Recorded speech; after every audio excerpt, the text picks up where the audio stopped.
और big news में अगली बड़ी खबर, ऐतिहासिक ग्वालियर फोर्ट को होटल में तब्दील किए जाने के कयासों पर एमपी के संस्कृति मंत्री धर्मेंद्र लोधी ने कहा है कि ये कोरी अफवाह है और सरकार ग्वालियर फोर्ट को होटल में तब्दील करने नहीं जा रही। लोधी ने यह भी कहा कि Gwalior fort world heritage site है। इसके साथ ही उन्होंने सिंहस्थ में टेंडरों के मुद्दे पर कांग्रेस के आरोपों पर भी जवाब दिया। देखिए हमारी संवाददाता निहारिका शर्मा की एक रिपोर्ट। मध्य प्रदेश के संस्कृति मंत्री धर्मेंद्र सिंह लोधी जी इस वक्त हमारे साथ मौजूद है। उनसे बात करके जानते कि जो मुद्दे उठ रहे हैं लगातार विधानसभा में ग्वालियर फोर्ट को लेकर, क्या वो सही है सर? सरकार इस तरह का कुछ फैसला ले रही है कि उसे लीज पर देगी, उसे होटल में तब्दील करेगी? देखिए, कल ध्यानाकर्षण आया था और मैंने सारे विषय उसमें क्लियर किए हैं। किसी ने ये भ्रम फैलाने का काम किया था कि उसको होटल में परिवर्तित कर रहे हैं, इसमें कोई सच्चाई नहीं है। संस्कृति विभाग के पास, पर्यटन विभाग के पास इस प्रकार का कोई प्रस्ताव नहीं है। कल ध्यानाकर्षण में मैंने पूरी बात विस्तार से रखी है।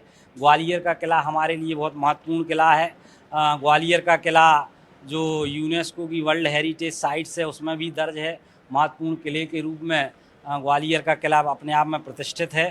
तो इस प्रकार की कोई रचना योजना नहीं है कि उसको हम होटल में परिवर्तित कर रहे हैं, क्योंकि वो पुरातत्व की दृष्टि से महत्वपूर्ण मॉन्यूमेंट्स है। और ये गर्व और गौरव का विषय है कि पूरे देश में 62 मॉन्यूमेंट्स वर्ल्ड यूनेस्को की वर्ल्ड हेरिटेज साइट्स में दर्ज हैं, जिसमें 18 मॉन्यूमेंट्स हमारे पास हैं, जिसमें ग्वालियर का किला भी है। तो इस बात का कोई प्रश्न ही नहीं उठता कि उसको होटल में परिवर्तित। तो कांग्रेस ये भी कह रही है कि सिंहस्थ के लिए एक तरफ सरकार एड़ी चोटी का जोर लगा रही है, लेकिन दूसरी तरफ उसी के टेंडरों में इस तरह से गड़बड़ियां भी कर रही है। देखिए, कांग्रेस के पास कोई मुद्दे बचे नहीं है। कांग्रेस इस प्रकार के मुद्दे उठाती रहती है।